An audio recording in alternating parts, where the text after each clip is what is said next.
Good morning student.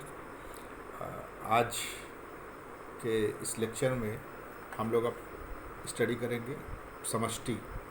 समष्टि यानी population, यानी ये समझ लीजिए समष्टि का मतलब ये होता है जनसंख्या, आबादी। तो इसका परिभाषा है एक ही जाति के जीवों का वह समूह जो एक निश्चित समय पर किसी विशिष्ट भौगोलिक क्षेत्र में उपस्थित होता है, समष्टि कहलाता है। अनेक जातियों की समष्टियाँ जो एक समय पर किसी भौगोलिक क्षेत्र में साथ साथ पाई जाती हैं, समुदाय कही जाती हैं।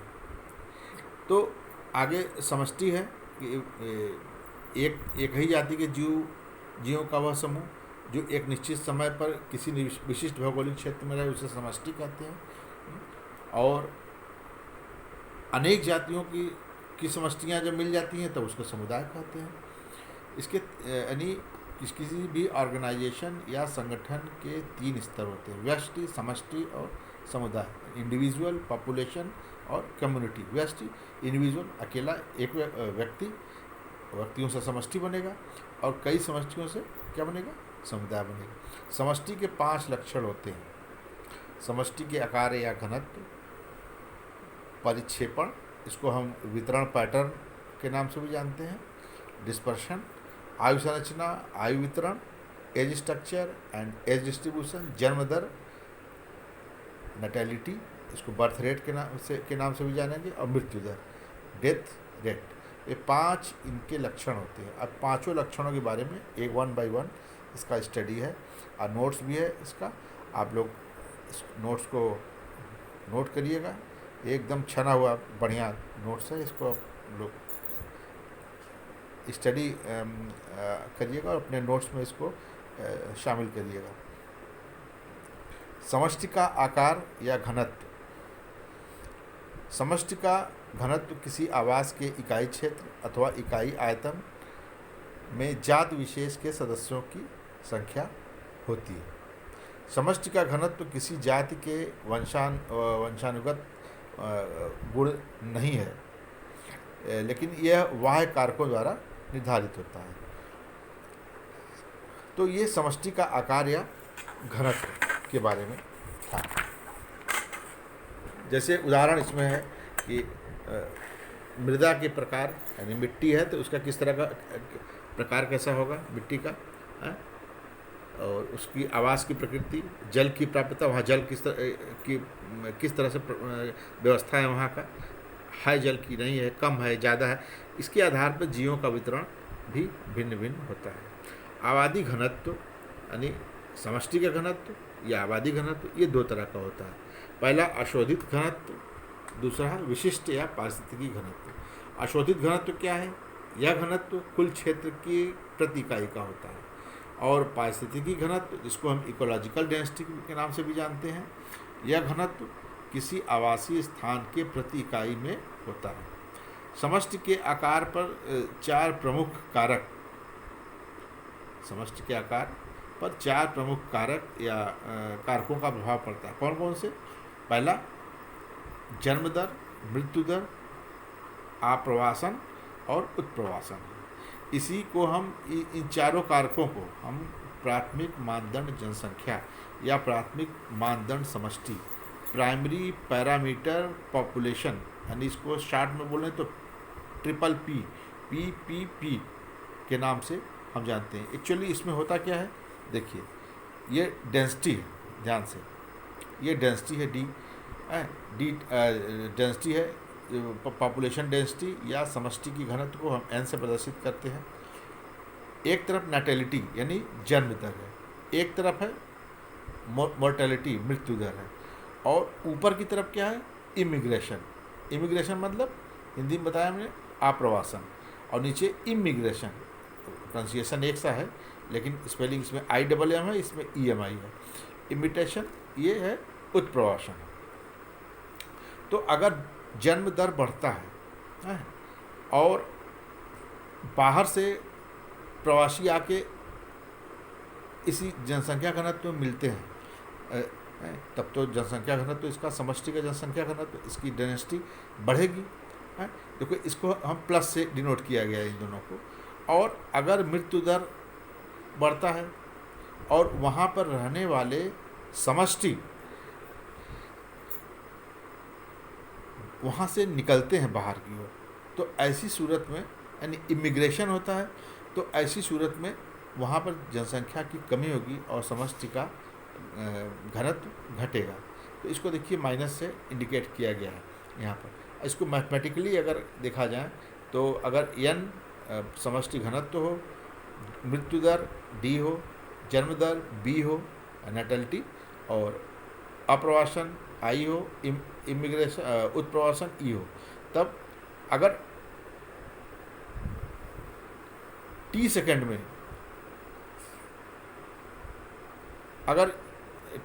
में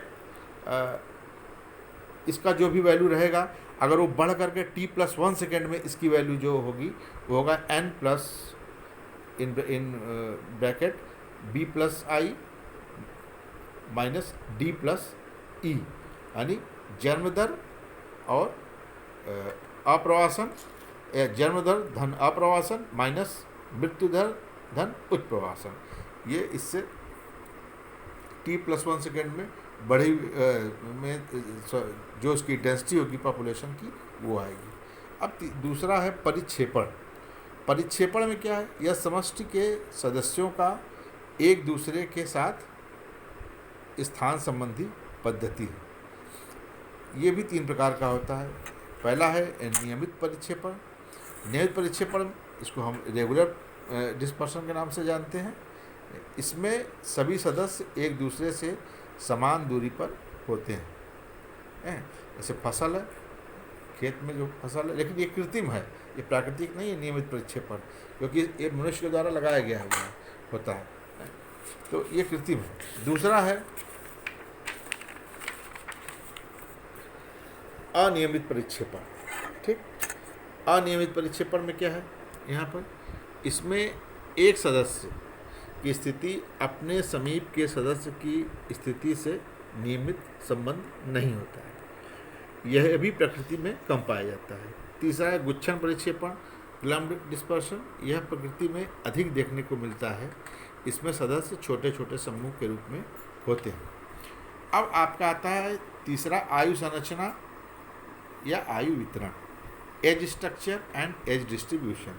तो आयु संरचना जो होता है, किसी समष्टि में प्रत्येक आयु वर्ग के सदस्यों की संख्या को आयु वितरण या आयु संरचना कहते हैं। किसी समष्टि में, किसी भी आबादी में प्रत्येक आयु वर्ग के सदस्य की संख्या जो भी हो, उसको हम क्या बोलते हैं, आयु वितरण या एज स्ट्रक्चर या एज डिस्ट्रीब्यूशन के नाम से हम जानते हैं। किसी भी समष्टि में विभिन्न आयु समूहों का अनुपात समष्टि के वर्तमान प्रजनन स्तर को निर्धारित करता है। इस प्रकार इसके भविष्य का आकलन भी किया जा सकता है। अब आयु पिरामिड। आयु पिरामिड क्या होता है, एक प्रकार का एक संरचना होता है कि आयु वितरण या आयु संरचना को किस तरह से प्रदर्शित किया जाए, तो किस संरचना के द्वारा प्रदर्शित किया जाए, इस संरचना को हम आयु पिरामिड कहते हैं। 3 तरह के होते हैं, ट्रायंगुलर पिरामिड यानी त्रिभुज पिरामिड या त्रिकोण पिरामिड कह सकते हैं, बेल शेप्ड पिरामिड या अर्ध शेप्ड पिरामिड, कुंभाकार। ये 3 तरह से होते हैं, इससे निकलता है। अब आता है जन्म दर। जन्म दर किसे कहते हैं, जन्म दर यानी बर्थ रेट, इसको नैटेलिटी के नाम से भी जाना जाता है। इकाई समय में एक मादा द्वारा उत्पन्न संततियों की औसत संख्या जन्म दर कहलाती है। जन्म दर 2 प्रकार का होता है। पहला निरपेक्ष या अधिकतम जन्म दर। ये क्या है, यह आदर्श दशाओं में सिद्धांत रूप से अधिकतम नए सदस्यों का जन्म है। आदर्श दशाओं में सिद्धांत रूप से अधिकतम नए सदस्यों का जन्म है। ये निरपेक्ष या अधिकतम जन्म दर या एब्सोल्यूट या मैक्सिमम बर्थ रेट के नाम से जाना जाता है। अब दूसरा है इसमें पारिस्थितिकी जन्म दर। पारिस्थितिकी जन्म दर क्या है, ये क्या होता है, पारिस्थितिकी जन्म दर में क्या है कि यह व्याप्त पारिस्थितिकी दशाओं में जन्म दर में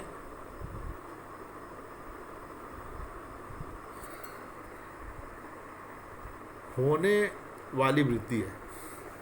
यह व्याप्त परिस्थितिक दशाओं में जन्मदर में होने वाली वृद्धि है। जैसे इसे हम समष्टि की उर्वरता दर भी कह सकते हैं। जन्म दर को हम कैसे प्रदर्शित कर सकते हैं? जन्म दर को निरपेक्ष अधिकतम जन्म दर को हम delta capital N small N by delta T के से हम प्रदर्शित कर सकते हैं। और विशिष्ट जन्म दर समष्टि प्रति इकाई जन्म दर होता है, इसको delta capital N small N upon N delta T. तो एन क्या है? एन जीवों की प्रारंभिक संख्या है। स्मॉल एन क्या है? समष्टि में नए जीवों की संख्या है। टी क्या है? समय है। अब आता है मृत्यु दर। मृत्यु दर किसे कहते हैं? यह समष्टि में इकाई समान में मरने वाले जीवों की संख्या। यह भी दो प्रकार की है। तो न्यूनतम मृत्यु दर, यह प्रकृति अथवा उत्तम दशाओं में समष्टि के जीवों की सैद्धांतिक तौर से होने वाली न्यूनतम मृत्यु दर है। यानी सैद्धांतिक तौर से होने वाली मृत्यु दर मतलब सामान्य मृत्यु दर। तो किसी समष्टि में यह स्थिर होती है। दूसरा है इसका प्रकार वास्तविक या यथार्थिक या पारिस्थितिकी मृत्यु दर, एक्चुअल और रियलाइज्ड और इकोलॉजिकल मोर्टेलिटी। यह किन्हीं वातावरणीय दशाओं में वास्तविक मृत्यु दर होती है, यह स्थिर नहीं होती है। जैव सूचकांक, वाइटल इंडेक्स। ठीक, अब वाइटल इंडेक्स क्या है? किसी समष्टि के अनुपात को जैव सूचकांक, किसी समष्टि के जन्म दर व मृत्यु दर के अनुपात को क्या बोलेंगे? जैव सूचकांक। जैव सूचकांक बराबर क्या होगा? जन्म बटे मृत्यु गुणित 100। जैव सूचकांक इक्वल टू या vital index equal to birth upon death into 100। ऐसा भी हम इसको बोल सकते हैं। तो student, that's enough for today. Or the next topic we will discuss in next term. Thank you very much. Good day.